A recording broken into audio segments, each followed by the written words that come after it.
Part 4 ending of the upgrade, other parts down below. And let's see how Opus did. Still no custody papers in the mail yet. What is going on? I had to phone my attorney and check what's up with that. My new apartment has a garage, so I can park inside and she can't see my car, unless she sees me arriving or going. It's going to come out sooner or later. I'd prefer she find out in the custody conference when she believes I don't even have a home for the girls to stay. And then I proclaim I found the perfect place, just in the same school district. 500,000 from our house, and show some great images of it to the judge. I called my attorney today to ask about the custody paperwork. The courthouse took a week to process them and set up the conference. It's October 21st at 1 p.m., so at least 3 more weeks in the same house with her. I hope we reach an arrangement that day so I can move out and start moving on with my life. STBX had to go into work early today, some kind of emergency readiness drill at the hospital. So, I'm working from home and getting the girls off to school. Last week my credit card company called me with a problem. Some kind of breach in security, thus they terminated my old account and started a new one. I sent me a new card in the mail. I haven't received it yet, thus I'm thinking, where the heck is it? Last night I went to get something out of the minivan and there peeking out from under her jacket is a plain white envelope. So of course, I look, it's my new credit card, and it's opened. I simply put it back for now. I wonder if she'll even give it to me now that she's unlawfully opened my personal mail. Well, think I can't say too much because I open her credit card bill when it comes. Not to snoop, but because I pay all the bills and need to make the payment for her. She stops at the post office twice a day. I stop at lunchtime myself. So, she must have picked it up in one of her regular stops. I'll give it a day or so and then maybe make a general question whether she's seen any mail for me lately. I'm sure she felt it was something legal or of importance to have opened it. There were no markings on the outside, so she realized it was not a power bill or anything conventional. What a pain. Going over to her work, take the package out of the van and say nothing. Heck, I could even leave the doors unlocked to make her think she forgot to lock them. Really mess with her psyche. She has abandonment and security issues from infancy. She was never abandoned physically. I suppose it derives from the emotional desertion by her mom, who never supported her or protected her from her dad's assault. Just a guess. Anyway, after we initially got married, when I would get home from short business trips, couple days, she would look through my wallet and briefcase. I caught her a few times and inquired what she's looking for. She just stated she's checking. I urged her go ahead and check. I haven't done anything and there's nothing to conceal. She only did that for a few years and I assume she stopped after a while. So, her doing this recently doesn't surprise me at all. She's attempting to keep tabs on what I'm doing because I don't tell her anything about where I'm going when I leave the house some evenings or who I'm talking to on my phone at night. Usually my parents. I'm sure my activities look quite odd to her. I withdrew my card from her lunch pouch last night. She hasn't noticed yet. She did pick up the custody complaint from our PO box yesterday, so she's been served. When I returned home, shortly after she had come home, she gave me the most horrible, piercing glare I think I've ever seen. Kind of scary. Today we took the girls to church for a sexuality seminar that is Christian-focused. It was a wonderful program, nothing too explicit, just basics of where babies come from, how they grow in the womb, about the beginning of adolescence and body changes and the role God plays in all of this. Part of the event was quite emotional for me because they talked about God, marriage, sex only when a husband and wife love each other and desire to have children, the morality of sex inside marriage, and so on. You get the picture. I felt I was going to lose it a few times as we looked at the slideshow and read all about this stuff, and all I could think of was how my W had abandoned her religion, herself, her husband, and her family. I thought I noticed her holding back some tears a couple times. Sometimes I hope a lightning bolt from God would come down and strike some sanity and sensible thought into her. All the reasons why what she is doing is a sin and unethical were right there in front of her on the screen in black and white print. So sad Wayward cannot realize this. As TBX walked down to the family room where I was on the computer, she sat down and I could see she was sad. We started chatting about our relationship, past issues, and whatnot. The conversation went round in circles like it often does, rehashing the same old faults and mistakes we both committed.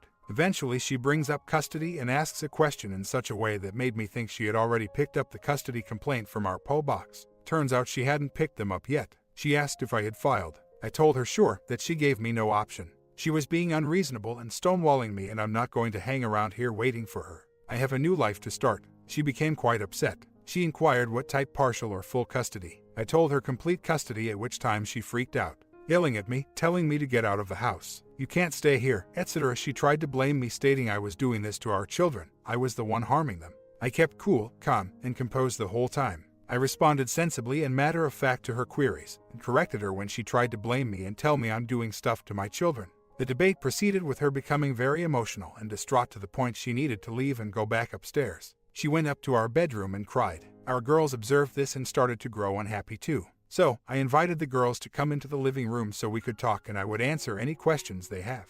STBXW hears me chatting to them and storms out of the bedroom. She's in a pretty foul mood and blurts out, "Daddy is going to take you girls away from me." Both girls react with anxiety. I jump up from the couch and walk to her, begging her to stop in a low tone, speaking lies and scaring them. I whisper loudly, "Hey gals, hover around us." She keeps on, "Yeah, Daddy thinks I'm a bad mom and wants to take you away," she adds. I step in between her and the girls, look her directly in the eye and tell her she needs to stop right now and get control of herself. She does manage to rein in her emotions a bit and settles down on the couch. I go into the bedroom to think about what to do next now that she's trying to distance them from me. I hear them talking in the living room. The girls are upset. My one kid, the mommy's girl, comes in to tell me off. She tells me that I shouldn't tell Mama things like that to upset her. I inform her that she doesn't fully grasp the problem and doesn't have all the facts. I tell her that I didn't say that to Mommy at all and she misunderstands what is going on. We all meet back in the living room to chat. As TBXW blurts out again, "Why not tell them the truth? Tell them you filed for divorce." This definitely worries the girls. They ask me if I want a divorce, to which I say no. They ask me whether I wanted we would get a divorce, to which I say no. I tell them I don't want nor to desire for a divorce, but sometimes we must do things we don't want to do so that life might be better afterwards. I asked them if they like doing homework or practicing guitar. They said no, not always. I replied, divorce is like that too. Sometimes we don't really want it, but in the end doing it will be better for all of us. Both females declare vehemently, "You cannot get divorced. We are supposed to be together as a family." My other daughter, Daddy's girl, swears you two are not getting divorced, as if simply by stating it she can stop it. Mommy claims it won't happen for a long while. I agree and tell the females that it takes a while. It's a long process. One daughter has had enough and exits the room, goes to her bedroom. The other one is upset and doesn't know what to do with herself. She goes into the kitchen for one of her toys. As the girls are getting ready for bed, they start to argue. So, I go into the one daughter's room to see what the problem is, and they are fighting about what clothing to wear to school tomorrow.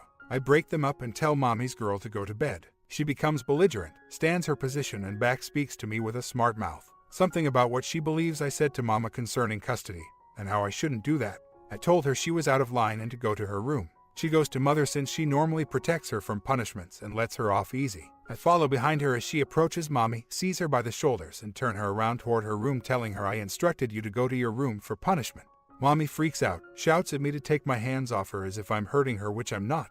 I'm just guiding her to her bedroom. I bring her over to her room as Mommy hurries up behind me, telling me to leave her alone. Get away from her. I put daughter on her bed and tell her in a stern voice that her comment was unacceptable and disrespectful, and I expect her not to disrespect me like that again. By now Mommy has pushed her way past me and is sitting on the bed holding daughter. I'm done with my rebuke, so I simply leave the room. Eventually we get them into bed. I lay with them for a few minutes each. They don't want to talk.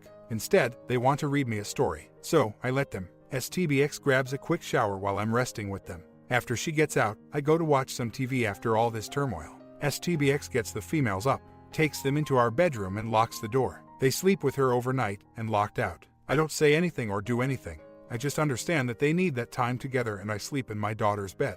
An hour later, after the girls fall asleep and I'm almost asleep, STBX comes over, flips on the lights and sits on the bed. She tries every which way to persuade me I need to stay and not separate. She says I need to call off the custody hearing. I need to do this for the girls. She questions why I would do this to our children. It's going to scar them for life. I need to think about them. I'm being vengeful, and many more character assassinations. The whole time I listen, answer with fact when necessary, and keep calm. I show no emotion or rage. I tell her I offer her many chances all the time and she doesn't accept them. I gave her 3 years to come back into the marriage. She opted to betray her family instead. I told her I attempted to chat with her for weeks about custody and she stiffened her position. Moms get the kids and the house guys get weekends. She left me no choice but to ahead with filing. She tells me I'll never win full custody because she's a nice parent. She interrogates me about what my proof against her is, what I'm planning. I tell her nothing. She says I want this to turn nasty. She says I'm going to reveal all her faults for the world to see. I don't reply or give in to her emotional terrorism. Eventually she sees that I won't submit to her techniques and goes. What a night. Our children are still young. They will be 10 and Jen. I'm not so sure informing children that mother has a boyfriend and she chose him over us is the best thing to do at their age. If they were older, like 12, I would be more inclined to provide specifics. I don't know on this one. I'll have to think about it. I know she's going to vilify me and attempt to turn people against me. But I don't want to partake in that type of behavior even if what I tell them is true. A 10-year-old shouldn't have to deal with the images of mom with another man on top of our future separation, divorce, and custody issue. Like I mentioned, I'll need to think about this a lot more. During our chats I noted that she was just with him last week. She responds, "Oh, is that so? How do you know? Where's your proof? Are you tracking me? Did you hire a PI?" All I responded back to her was, "I know what you did and I have all I need to support my custody case." Now she's really stressing out over that. She doesn't know what I have or don't have. I thought about go to a PI, film an audio of their encounter, but decided against it. I don't want to ramble about stuff I don't have or cannot back up. Hit this, she says nothing is going on with them anymore. She merely saw him to break it off. He's not interested in a relationship, hence she has nobody. Are you joking with me? Same old garbage she's told me many times previously when I busted her. Last night I was looking for some disclosure or explanation from her. During her way back from her mom's, she called me and we talked mainly about this week and the girls' schedules. But every so often she would throw in a comment about how good it was for her to be away this weekend and have time to think about everything that's going on. She asked me if I appreciated being alone this weekend. I replied everything was okay, but I missed our daughters not being around.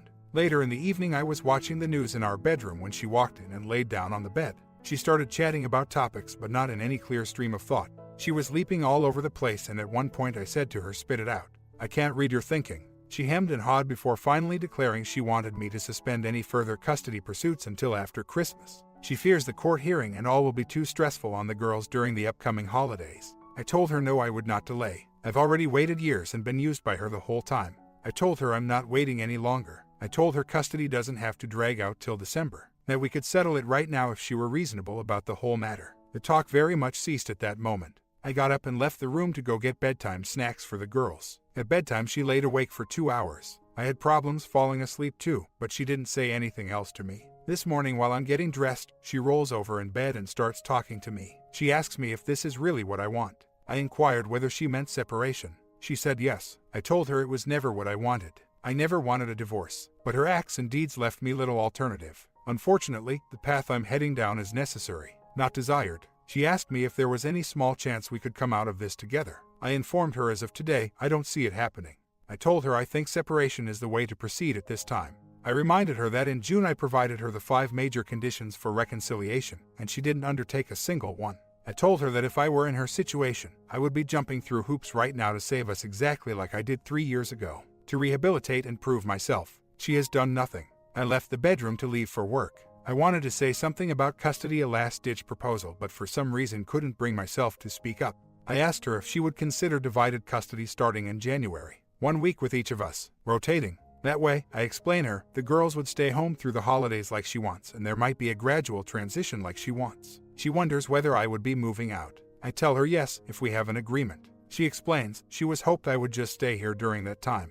I tell her that is not a good idea and we should start the transition. I told her maybe they stay with me a couple weekends and they stay at home during the weekdays for school and for the Thanksgiving and Christmas vacations. She responds, "Too bad I don't have a place to reside. Where would they go on these weekends?" I told her the market is fantastic right now and I can locate a place easily. Again, she pulls the "I don't know where you'll be" card. I remind her I will stay close, that I won't be going far away. She says, "Very bad you didn't get that place close by. It would have been wonderful." Wow, no joke. So ultimately, I tell her please think about my proposal. It fits a lot of her requirements, as best we can in this situation.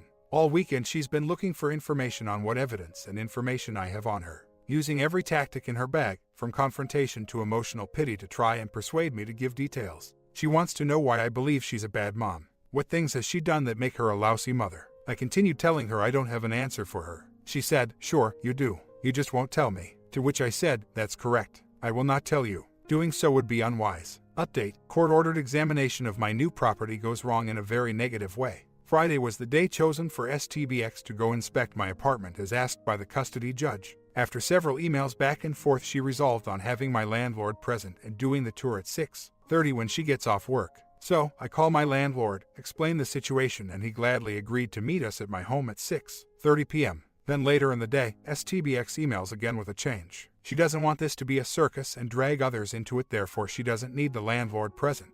I agree, it's a relatively simple affair for me to let her in, and she walks around, asks questions, and we go. Boy, was I incorrect. Every Friday night is pizza night.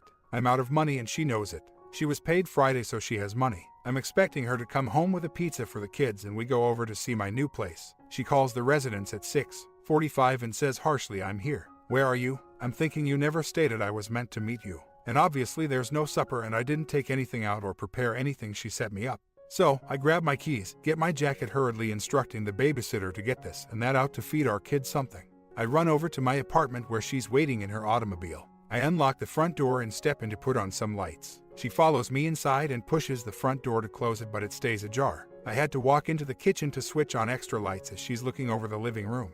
I walk back to the door and open it so you can see through the screen door. I'm edgy and don't know what she might pull. She walks through then into the dining kitchen area, gazing at all the equipment and furniture I've been collecting. The place is 90% furnished today. And it starts. She turns to me and says, "You son of a b, you've been doing all this behind my back and you complain about me keeping secrets. Well, this is all going to come out in court, so what?" Her temp is increasing. I'm waiting at the front door ready to make a departure if required. She enters into the kitchen, looks around and sees photos I put up on the frig of my mom's birthday showing me, mom and dad, and the girls, and freaks out. She snatches the photographs off the frig and throws them, saying at me, "You have some nerve putting this junk up here." So, I think she's going to start trashing stuff and step into the kitchen to confront her. I tell her, "You need to quit right now. You can't come in here to check the house and start throwing things around."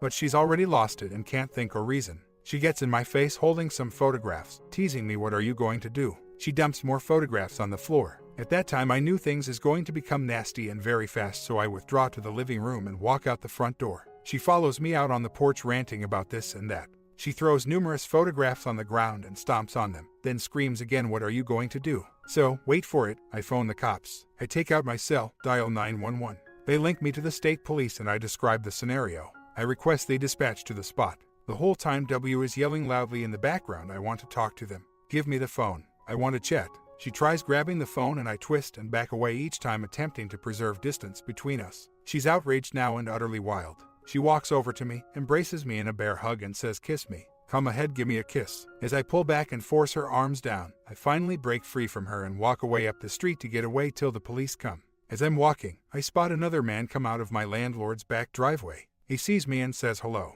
I say hi back and ask if he's name concealed. He says, "Yeah, it's my landlord." I tell him what's going on and he says he'll walk back down with me to wait for the police. We walk back to my apartment. W is pacing around the driveway. We walk up near her and I say, "This is my wife." He says hi, tries to be pleasant, but she's pissed off and starts raving about the cats and the driveway is not big enough to play in, saying something about me that there is a history of domestic abuse. Blah, blah. I guess he sees right through it anyhow. So, 2 cops show up. I invite them inside. Landlord, W and I are standing there and I give a brief description of occurrences. Cop #1 stops me and orders Cop #2 to take W into other room to get her statement. She suddenly breaks down screaming and wailing. I couldn't figure out what she was saying. Cop #1 takes my statement and immediately sympathizes. He's 2 years into his own terrible divorce. He knows the circumstance I'm in and provides me a few advice. I tell him I have to stay in marital home because we don't have court order yet. He warns me if anything happens between us at the marital home to contact, and this incident here will be applied toward her as well. He asks whether I want to file harassment charges. I answer no, not at this moment. W and Cop #2 come out of bedroom. Copyright, she's sobbing heavily. Cop #1 starts to review what transpired with her. She goes into my account saying the photographs were accidentally knocked down. Cop #1 tells her in a harsh, strong voice he doesn't care how they fell. He knows what went on here tonight. Typical spousal argument. He informs her luckily her husband chose not to engage her and phoned police instead. He cautions her firmly that if anything occurs and he gets summoned to the marital home tonight, charges will be filed including what transpired here. W is astonished and becomes absolutely passive. She claims she's ready to depart and there won't be any more trouble. W goes outside, gets in her van and leaves. I lock up and leave also but don't go home. And just driving around, W calls and tells me I have to pay the babysitter and take her home. Then she hangs up before I can react. 2 minutes later she phones again asking me where I'm at. She and daughter #2 want to go out for dinner since I didn't make anything, and I need to come home to watch daughter #1. I said okay, be there in 5 minutes. I return home, go in the house as she and daughter are walking out. So, I'm expecting her to be out for a good while, but she merely grabs Chinese takeout and is back home in 40 minutes. She sits on the bed, wailing and sobbing hysterically. Eventually, when she can catch her breath, she apologizes to me. She tells me she's sorry for hurting me so horribly. She doesn't want to lose her family, her children, her life. She wants me to stay. She wants to try to save our marriage. She wants to start extremely slow, with dinner date or movie. No pressure, just take things slowly. She tells me she wants to fall in love with me again like she felt before things went to bad. Before I drank, before I mistreated her and drove her away emotionally. I tell her she's wasting her time trying.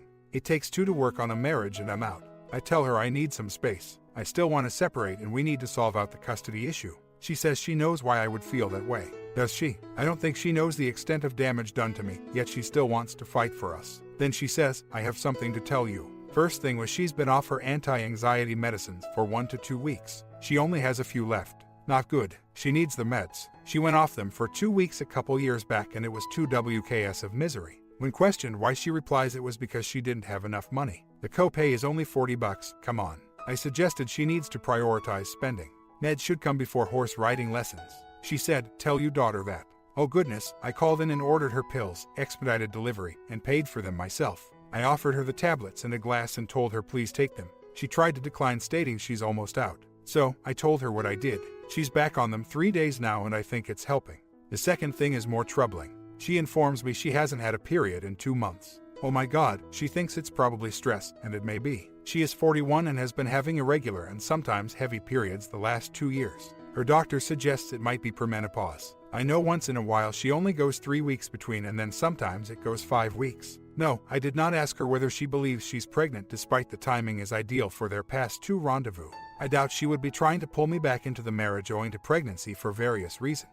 We haven't had sex since last week of July, so timing would imply it's not mine. And more crucially, I've had a vasectomy 5 years ago. Wow, I can't wrap my mind around this one. What if she's pregnant? My attorney just phoned me regarding the event Friday. He's concerned about her mental stability. I described the med problem to him. He responds, great, but what about the next time she goes without taking them or runs short on money? He suggested we request the court to require a custody review of the parents. The doctor assigned by the court interviews and evaluated the parents. The girls might be participating also. The expense is $50, and it could take several months in which I cannot leave the marital house. He thinks with her mental troubles and her history of outbursts, that I could wind up with primary custody. I have my difficulties too, but I work on them continuously and have erased many terrible tendencies that I had, mainly toward my W. So, he feels I present as the more stable dad. If I were to do this, it would take any chance of future R off the table totally. Regarding her efforts at R, he said it appears the gravity of her predicament is setting in. I agreed and told him I don't know if her efforts are serious or just out of desperation. He said another avenue to go would be to get a stay of the custody suit until a future date pending resolution by W and I. In the meantime, I would remain at home and attempt R. I inquired why my intentions for custody of my kids is not obvious enough so I can move out. He stated I can move out but take the kids or have agreement for at least 50% of the time. If I leave without them or with minimal time, it gives the message that I'm good with my wife and her parenting abilities and mental stability. It actually works better if I stay at home to prove my concern for the kids given W's crazy antics and lack of judgment. He proposed we seek an interim arrangement for 50-50 between lawyers awaiting future action. That won't happen. She just emotionally and rationally doesn't comprehend that I have equal rights, access to our girls. While last night was full of excitement and action, it was trick or treat night in our town from 6-8 p.m. I had the girls fed, homework done, and started having them get their costumes on. STBX arrives home early from work and does their cosmetics and hair, and out the door they go. We have a lot of steps coming up to the front door, so I go down to the bottom to give out candy so the young tykes don't have to climb all the way up. As I'm standing there in the driveway, I start getting sense of propane or natural gas. There is a tiny breeze, so it's intermittent. 10 then 15 minutes go by and the fragrance is stronger. So now I'm becoming nervous. My gas grill is immediately inside the garage door, so between herds of kids I hurry inside, into the garage, and double check the shutoff valve on the tank. It's tight as heck, no scent in the garage either. I go back outside and walk across my yard to the neighbor's house to ask him if he smelled anything. As I pass across, the scent of gas hits me strong, heavy enough to make me gasp a little. So, I turn to the side of my house where my gas meter is placed and walk over, sniffing as I go. I can smell gas around the meter area, and as I walk right up to it, I hear a hissing sound. I kneel down and put my hands around the pipes and feel a stream of gas flowing out. Holy stuff. So, I go inside, grab the phone and the gas bill to call in an emergency. The gas co. deploys a technician. Meanwhile, youngsters are rushing all around our development getting sweets. It just so happens the local fire department sets up a rescue truck to throw out candy right near our house each year. So, I go over and advise them about the situation and all hell breaks loose. They call in the gas leak. Fire department responds with a tanker truck. They barricade off my street and evacuate the area. My house is lit up like a major league ball field. Fire hoses litter the street ready to put down any fire that might develop. My wife and kids come around the loop in our development and see all this going on. W walks up and asks me what's going on, so I tell her. She freaks a little, telling me to go get the girls' pets out of the house. I tell her it's okay, the leak is outside, not inside. She says, are you sure? What if the girls' bunnies die? They would be crushed. I promise her they are all right. So, she takes the kids on up into town to trick or treat while I deal with the matter at the house. It takes the gas tech around 30 minutes to arrive. He inspects the leak, then turns off the main valve at the street. Then he takes a meter into the house to check for gas. There is a very minor concentration in the garage directly close to where the meter is positioned on the outside wall. So, we physically open the doors to air it out. The house and surrounding region is declared safe currently. The tech performs a deeper check and discovers the riser pipe has fractured underground somewhere and has to be replaced. Now here's the catch. In my county, the property owner is liable for the gas line between the street valve and the residence. And the type of job requires a state-certified plumber, of which there are just a handful in the area. So now I'm looking at a little repair on top of all the other problems I'm dealing with. D-custody, second household expenditures. The gas tech provides me a list of plumbers to contact. So I start making calls and get answering machines. Of course, it's 8 p.m. at night. My dad calls me to see how this scenario is going. I call them at the beginning and gives me 2 additional names. One is highly recommended, does all my parents' work. So, I call to see whether this guy satisfies the certification requirements to complete the work, expecting to get a machine, and his wife answers the phone.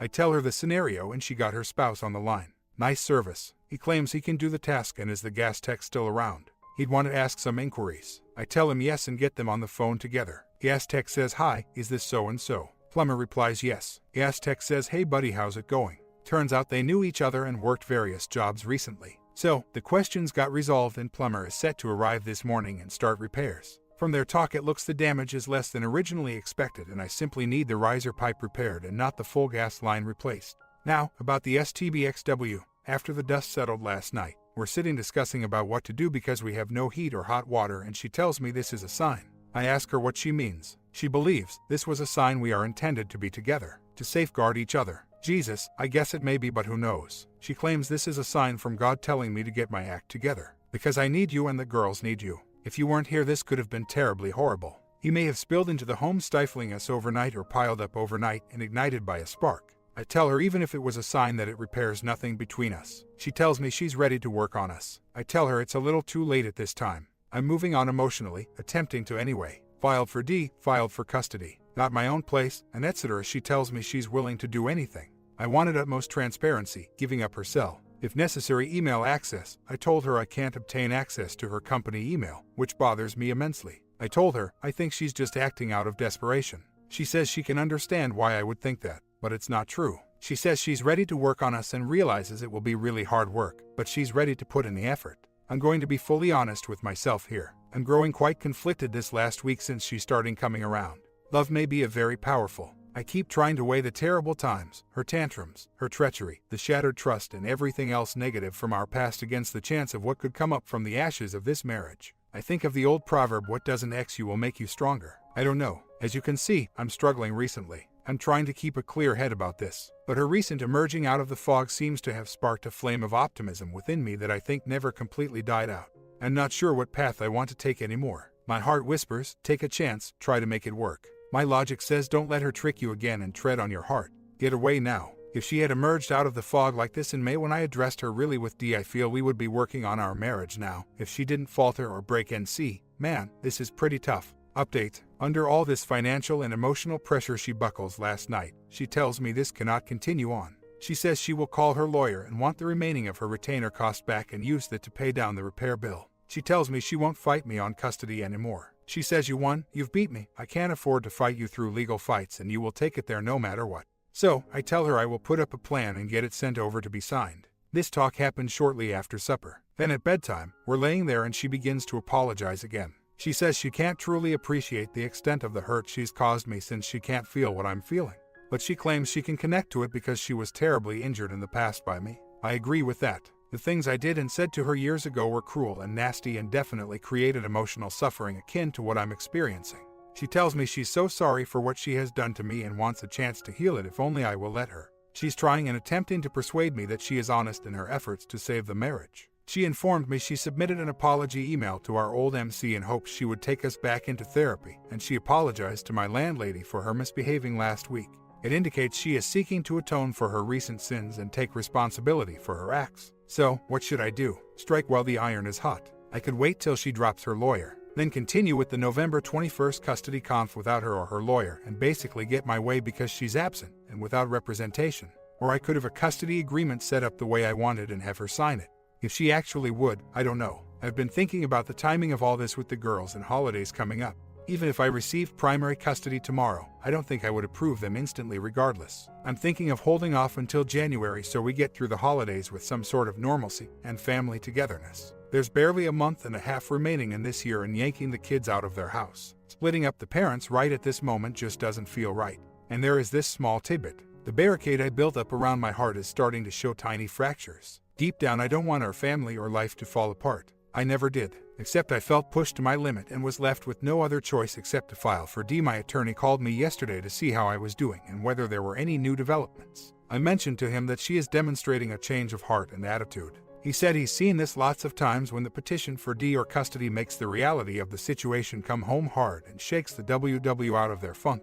He's seen where in the heart of the D process the WW's spouse eventually sees the light, realizes what they are going to lose, and wishes to postpone any proceedings to see if the relationship can be restored. So, I don't know at this time. I think the STBX is truly trying the best she knows how on her own. There are things she might be doing that would assist, but I haven't told her since I'm not sure of my direction anymore. I don't see any value in telling her I want this and this if I'm not committed to attempting our update. I've been quite busy with the holidays and my girls. And yeah, mine W2. I had the last 2 weeks off from work and spent a lot of time with the family doing Christmas stuff. Shopping, packaging, decorating, all the family parties and such. And it was a very beautiful moment. Imagine that. Our girls had one of, if not the finest Christmas ever. Let's see now what has transpired on the R front. W handed me the last of her email account logins for work and Gmail. She went and got tested again for STD and told me the findings 2 days before Christmas. Oh, and we have consummated our recommitment to the marriage multiple times. After more contemplation, she has consented to write the NC letter. It took her a while to grasp the idea that the letter was more for me and not a message to the OM per se. She didn't see the sense of a letter as he has not attempted contacting her for months,